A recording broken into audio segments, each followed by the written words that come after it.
Question number 1, ये math series 4 का question number 4 है, मैथ सीरीज 4 है ये, ठीक है, उसका निकालना है हमें। वह छोटी से छोटी संख्या यानी छोटी से छोटी संख्या पूछिए, इसका मतलब वो एलसीएम है। एलसीएम का मतलब होता है लो कॉमन फैक्टर, यानी कि सबसे छोटी संख्या। 10, 15, 20, 25 से विभाजित करने पर प्रत्येक मामले में 3 शेष बचे। ऐसा सवाल हो ना तो इन सभी का हमें एलसीएम निकालना है और जो शेष बचता है ना उसको जोड़ देना है। तो पहले हम एलसीएम निकालेंगे 10, 15, 20 और 25 का एलसीएम निकालते हैं। ये 2 से काटा 5 बार, ये 15 वही रहेगा, ये 10 बार कट जाएगा और 25 वही रहेगा क्योंकि 2 का भाग इनमें नहीं जाता है। फिर 2 से काट लिया हमने, 5 में कटेगा नहीं, ना ही 15 काट सकेगा, लेकिन 10 को काट देगा 2 5 बार और ये 25। अब हम 3 से काटेंगे इसको, 3 से 5 में भाग नहीं जाएगा, 15 में जाएगा 5 बार, 5 में नहीं जाएगा और ना ही 25 में, ठीक है। अब हमने 5 से काट लिया, 1 1 1 और ये 5 बार। अब फिर 5 से काट लिया, ये तो 1 1 है ही और ये 1, ठीक है। अब एलसीएम क्या आ गया, एलसीएम हमारा निकल के आ गया 2 गुणा 2 गुणा 3 गुणा 5 गुणा 5, ठीक है। करते हैं इसको, ये हो गया 4 गुणा 3 गुणा 25, ठीक है। 25 चौका 100, 100 गुणा 3 कितना निकल के आ गया हमारा 300। अब ये 300 संख्या है, अब ये 300 जो संख्या निकल के आई है, अब इसमें 10, 15, 20 और 25 से भाग देंगे तो कोई शेष नहीं बचेगा। लेकिन अगर हम इसमें 3 जोड़ देते हैं, क्योंकि हमें 3 शेष बचाना है, तो हमें इसमें 3 जोड़ देते हैं तो 303 बचेगा। क्योंकि जो एलसीएम होता है ना, जिस संख्याओं का एलसीएम निकाला है, ठीक है, जिन संख्याओं से हमने एलसीएम निकाला है तो वो एलसीएम उन संख्याओं से पूरी तरह विभाजित होता है। लेकिन क्वेश्चन में बोला कि सभी मामले में 3 शेष बचना चाहिए, तो 3 शेष जब बचेगा जब हम क्या करेंगे उसमें 3 जोड़ देंगे तो 303 बन जाएगी संख्या, तो 303 हमारा राइट आंसर हो जाएगा। क्वेश्चन नंबर 2, एक मूलधन का परिपक्वता मूल्य वार्षिक चक्रवृद्धि 25% प्रतिवर्ष की ब्याज दर से 2 वर्ष में 15,625 हो जाता है, ठीक है।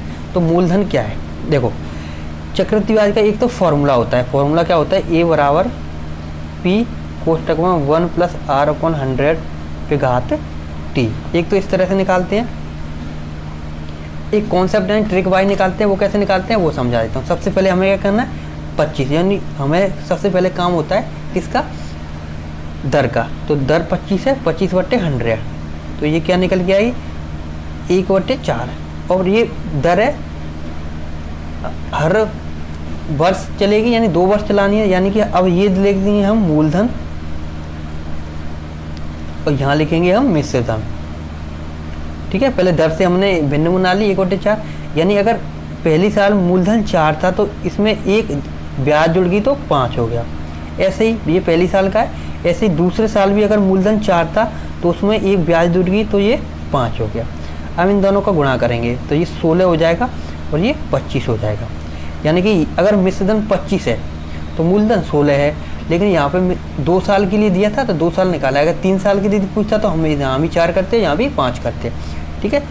तो 2 साल का मिश्रधन हमारी तरफ से कितना निकल के आ रहा है 25, जो कि प्रश्न में दे रखा है 15,625। तो हमारी 25 की वैल्यू जो निकल के आई है वो निकल के आई है 15,625, ठीक है। इससे एक की वैल्यू क्या निकल के आ जाएगी 15,625 में हम क्या करेंगे 25 का भाग दे देंगे, ठीक है। और हमें मूलधन निकालना है, तो मूलधन निकालने के लिए मूलधन हमारा यहाँ से क्या निकल के आ रहा है 16, तो हमें इसमें 16 का गुणा कर देंगे। तो 16 का गुणा इधर किया है तो हमें इधर भी करना पड़ेगा, क्योंकि इधर से तो वैल्यू निकालनी है हमें।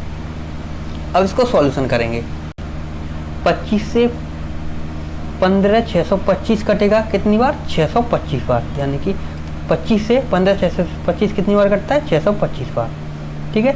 तो हमारा मूलधन के लिए हमें क्या करना पड़ेगा 625 में क्या करना, ओनली 16 का गुणा करना है। तो कितना आंसर आ जाएगा हमारा 10,000, ठीक है। 625 गुणा 16 कितना आ जाएगा 10,000। तो इसका राइट आंसर कितना आ जाएगा ऑप्शन बी, ठीक है। सूत्र का इसमें यूज नहीं किया हमने, एक माध्यम ट्रिक के हिसाब से किया। पहले दर ली, दर बट्टे 100 यानी परसेंटेज हटाया, 100 लगा दिया, काटा 1/4, यानी अगर मूलधन 4 है तो मिश्रधन क्या हो जाएगा इसमें 1 जुड़ जाएगा। पहले साल का मूलधन 4 है तो उसमें ब्याज लगे 5 हो जाएगा। ऐसे ही अगर दूसरे साल 2 साल पूछें तो दूसरे साल का मूलधन 4 है तो मिश्रधन 5 हो जाएगा। इन दोनों का गुणा किया 16 आ गया, इन दोनों का गुणा किया 25 आ गया। अब ये मिश्र धन है, हमारी तरफ से 25 निकल के आया। ऑप्शन में मिश्र धन जो 2 साल में होगा, जो राशि बन जाती है ना कुछ जोड़ के, तो होती है मिश्र धन। हमारे हिसाब से 25 था, इसके हिसाब से 1526 था, 15,625। तो एक की वैल्यू निकाली हमने 15,625 बट्टे 25। अब हमें मूलधन निकालना है, तो मूलधन हमारे हिसाब से 16, तो हम इसमें 16 का गुणा कर देंगे। 25 से 15,625 625 बार काट लिया, उसमें 16 का गुणा किया तो 10,000 इसका राइट आंसर आ जाएगा। क्वेश्चन नंबर 3, दो उपकरण जिनका मूल्य क्रम से 15,000 और 20,000 है, उन पर क्रम से 8% और 12% की छूट दी जाती है, तो कुल विक्रय मूल्य क्या हो जाएगा? कुल विक्रय मूल्य निकालना है, यानी देखो हमारा पहले मूल्य क्या था 15,000, इस पर हमने 8% की छूट दी, तो 100 में से 8 घटा देंगे तो कितना बचेगा 92, 92 बट्टे 100। एक तो ये हो जाएगा, प्लस दोनों का मतलब कुल विक्रय मूल्य निकालना है, तो हम इसे जोड़ेंगे। ऐसे ही देखो ये दे रखा है 20,000 और इस पर भी क्या छूट दी जाएगी 12 की, यानी 100 में से 12 घटाएंगे तो ये हो जाएगा 88, ये 100 में से 12 घटाएंगे तो 88 हो जाएगा बट्टे 100। ठीक है, ये 00 से ये 00 कट गया, 00 से ये 00 कट गया। अब इसमें इसका भाग देंगे, 15 गुणा 92 करेंगे, 150 गुणा 92 कितना होगा 13,800, जब इनका गुणा करेंगे 13,800 आएगा।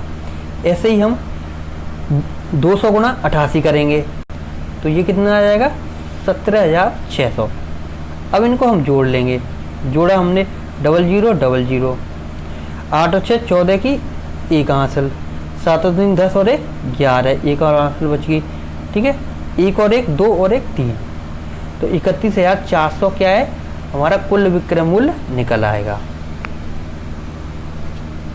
अब क्वेश्चन नंबर 4, एक आदमी 8 मिनट में 2 किलोमीटर की दूरी तय करता है, उसकी गति किलोमीटर प्रति घंटा में हमें बतानी है। ठीक है, अब देखो गति बतानी है, यानी एस बतानी है। एस बराबर क्या होता है, चाल बराबर दूरी बट्टे समय। क्लियर है।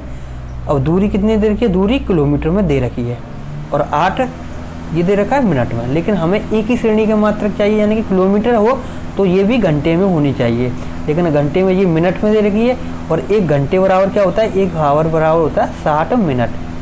ठीक है, अगर इसको हम घंटे में कन्वर्ट कर लें तो इसमें क्या करेंगे, हम 60 का भाग देंगे, जब तो घंटे में कन्वर्ट होगी, क्योंकि मिनट है और घंटे में बदलना है तो 60 का भाग दे देंगे। अब 3 वैल्यू बनेगी तो नीचे वाली वैल्यू ऊपर चली जाएगी, तो 2/8 गुणा क्या हो जाएगा 60। इससे काटा जी मैंने 4 बार, और 4 से 60 काटा मैंने 15 बार, तो इसका राइट आंसर कितना हो जाएगा 15 किलोमीटर प्रति घंटा। क्वेश्चन नंबर 5, 36 और 63 का एचसीएफ याद करना है। तो देखो एचसीएफ क्या याद करना है, पहले हम बड़ी संख्या लेंगे, उसमें क्या छोटी संख्या से भाग देते हैं, इससे भाग दिया मैंने। ठीक है, 36 एकन 36 36 72 होता है, 72 ज़्यादा हो जाता है तो 36 एकन 36 घटाएंगे, इसने असली 13 में से 6 गए तो 7, 5 और 2 27। अब ये जो 27 निकल के आया ना, इसमें इससे हम क्या करेंगे, इस वाली संख्या से भाग देंगे 36 से, 27 से किस में देंगे, जो वाली पहली संख्या थी ना इससे। अब एक बार जाएगा 27 एकन 27, तो कितना बचेगा 9। अब जो ये 9 निकल के आया ना, इस 9 से हमें 27 में भाग देंगे, यानी पहले क्या है जो शेष बचा ना उससे इसमें भाग देना है। अब देखो जो 9 शेष बचा ना उससे हमें इसमें भाग देना है, 27 में भाग देना है, तो 9 से 9 30 27। अब जब जाके पूरा जिस संख्या से कट जाता नहीं, अब किस संख्या से पूरा कटा है, ये 9 से पूरा कट गया है, तो ये 9 ही जो निकल के आता है ना हमारा, ये हमारा एचसीएफ होता है, यानी एचसीएफ ये होता है। तो राइट आंसर क्या हो जाएगा हमारा 9। क्लियर है। तो इस तरह से हम एचसीएफ को निकालते हैं। सबसे पहले बड़ी संख्या में छोटी संख्या से भाग देंगे, जो शेष बचेगा उससे क्या करेंगे, पहले वाले संख्या में ये वाली थी उससे भाग देंगे, जो शेष बचेगा उससे इस वाली संख्या में भाग देंगे। अगर कट जाता है तो जिससे हमने भाग दिया है वो हमारा एचसीएफ हो जाता है। Question number 6, tan theta plus cot theta का होल स्क्वायर निकालना है। तो देखो एक फॉर्मूला तो हमें पता ही होता है, a प्लस बी का होल स्क्वायर क्या होता है, a प्लस बी का होल स्क्वायर होता है a स्क्वायर प्लस के बी स्क्वायर प्लस के 2ab। क्लियर है। यहाँ से ये क्वेश्चन दो तरीके से हो सकता है। तो देखो हम एक सिंपल तरीका यूज करते हैं। तो हमें पता है कि tan थीटा बराबर क्या होता है, tan थीटा बराबर हमें पता है कि sin थीटा बट्टे cos थीटा होता है, sin थीटा बट्टे cos थीटा। और cot थीटा बराबर क्या होता है, जब cot tan का जो टेन का उल्टा क्या होता है, कॉट, तो ये भी उल्टे हो जाएंगे, यानी कॉस थीटा बट्टे साइन थीटा। क्लियर है यहाँ से? तो हम टेन की जगह पे साइन बट्टे कॉस रखेंगे और कॉट की जगह पे कॉस बट्टे साइन।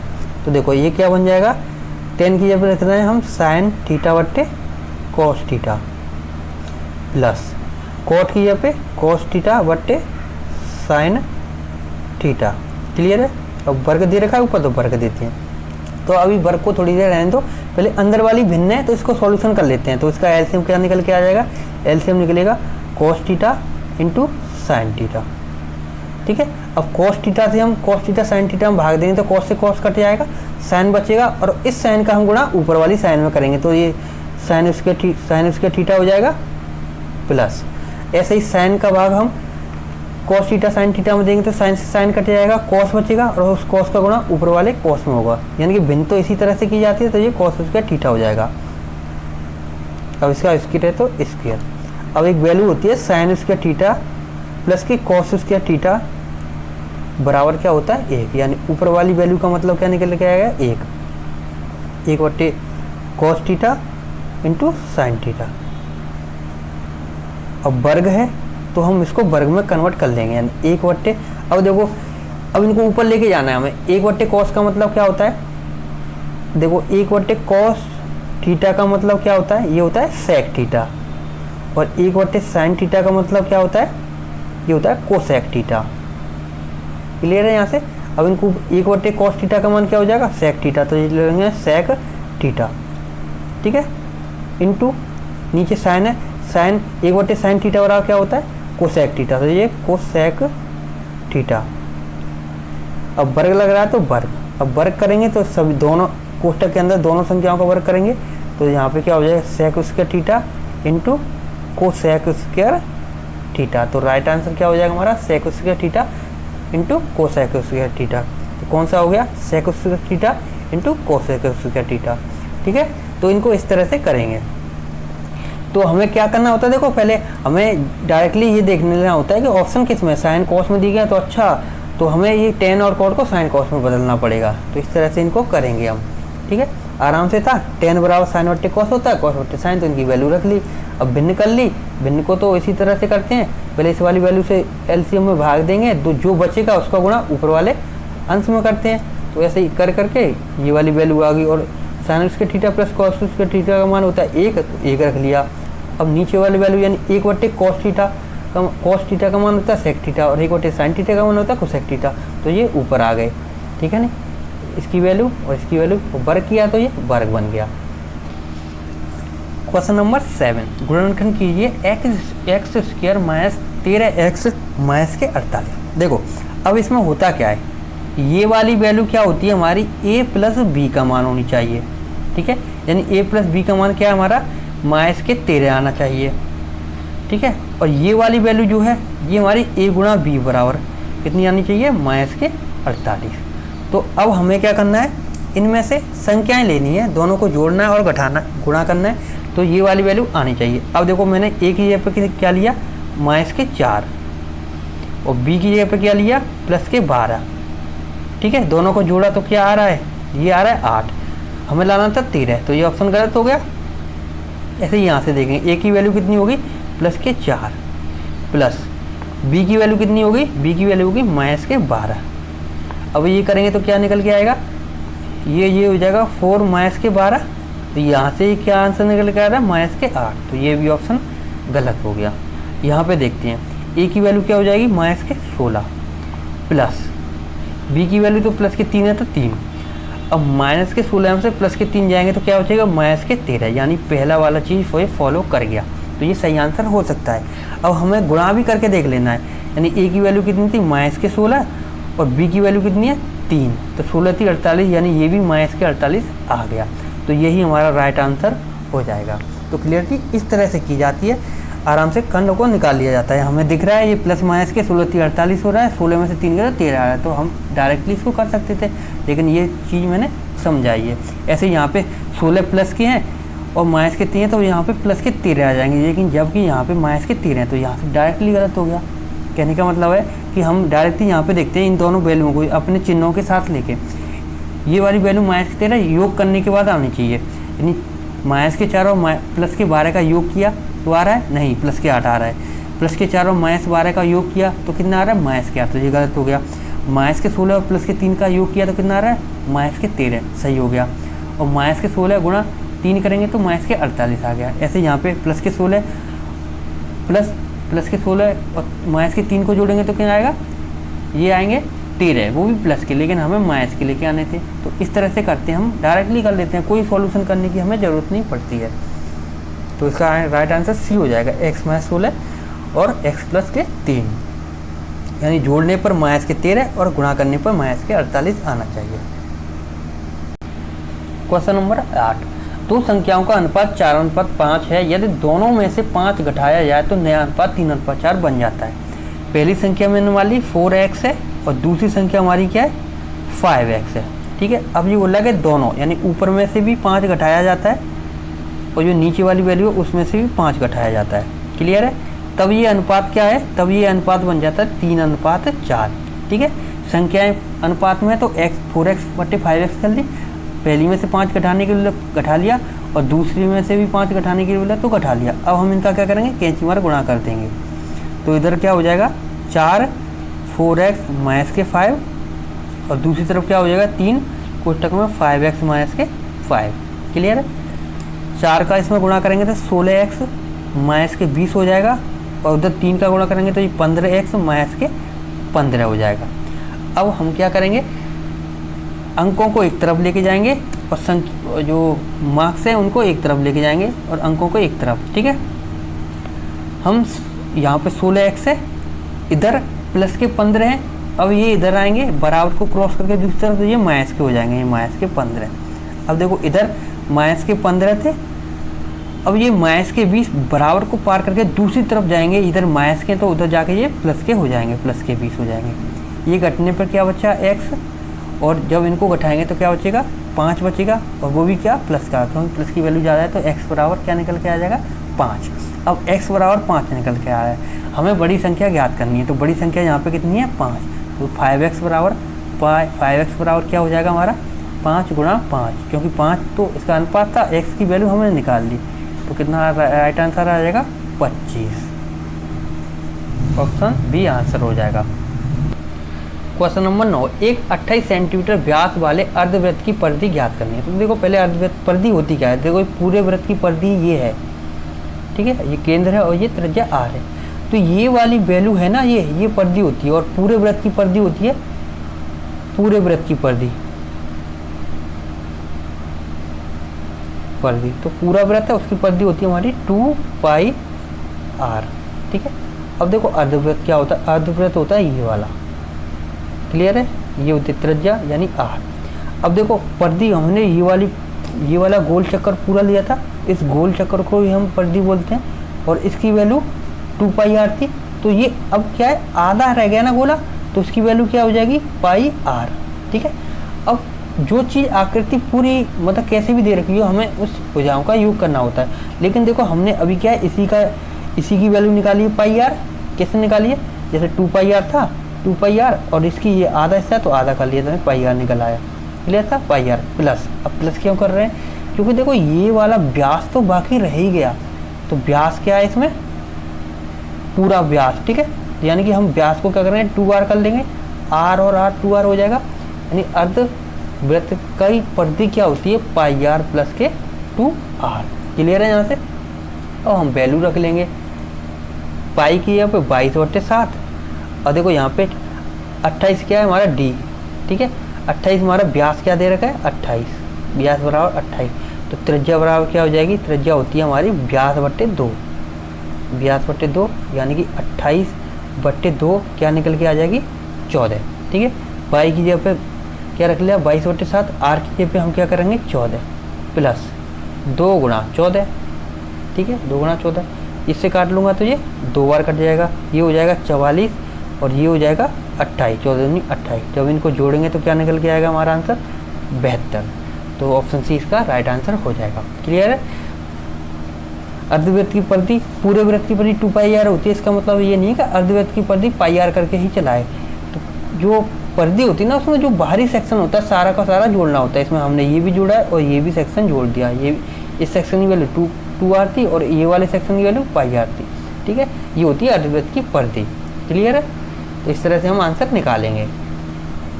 क्वेश्चन नंबर 10, एक नियमित बहुभुज के प्रत्येक बाह्य कोण 60 डिग्री का है तो भुजाओं की संख्या क्या है?